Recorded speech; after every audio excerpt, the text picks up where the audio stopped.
ನಮಸ್ತೆ ಪ್ರಿಯ ವೀಕ್ಷಕರೇ, ನಾನು ಎಸ್ ವಿ ಚಂದ್ರಕಲಾ ಶಿವಮೊಗ್ಗ. ನೀವೀಗಿಲ್ಲಿ ನೋಡ್ತಿರುವಂಥ ಸಸ್ಯ ಕೀಟಭಕ್ಷಕ ಸಸ್ಯಗಳು ಅಂತ. ಈ ಕೀಟಭಕ್ಷಕ ಸಸ್ಯಗಳು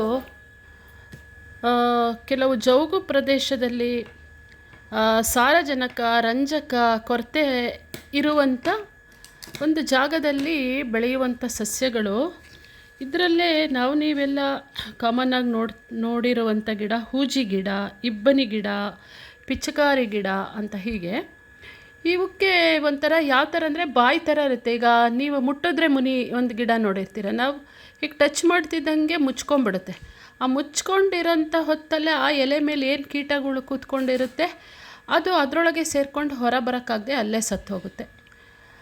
ಆ ನಂತರದಲ್ಲೇ ಆ ಸತ್ತಿರುವಂಥ ಕೀಟಗಳಿಂದ ಉತ್ಪತ್ತಿಯಾಗುವ ಕೆಲವು ವಿಟಮಿನ್ಸ್ಗಳನ್ನು ಈ ಸಸ್ಯಕ್ಕೆ ಬೇಕಾಗಿರುವಂಥ ಅದನ್ನು ಹೀರ್ಕೊಂಡು ಇವು ಬೆಳೆಯುವಂಥ ಸಸ್ಯಗಳು ಕೀಟಭಕ್ಷಕ ಸಸ್ಯ. ನೋಡಿ, ಇಲ್ಲೊಂದು ಇಲಿ, ಸಣ್ಣ ಇಲಿ ಈ ಥರ ಬಾಯಿ ಅದು ಅದ್ರ ಒಳಗೆ ಇಳ್ಕೊಳ್ತಿದ್ದಂಗೆ ಇದು ಮುಚ್ಕೊಂಡ್ಬಿಡುತ್ತೆ ಮೇಲಿರೋದು. ಅಲ್ಲಿ ಒಂದು ಅಂಟು ದ್ರವದ ಥರ ಸ್ರವಿಸ್ತಾ ಇರುತ್ತೆ ಅದರೊಳಗೆ.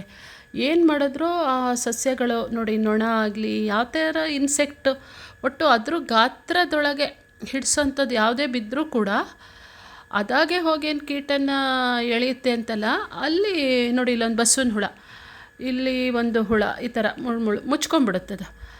ಅಲ್ಲಿ ಅಂಟು ದ್ರವ ಸ್ರವಿಸುತ್ತಲ್ಲ, ಮೇಲೆ ಎದ್ದು ಬರಲಾರ್ದೆ ಅದು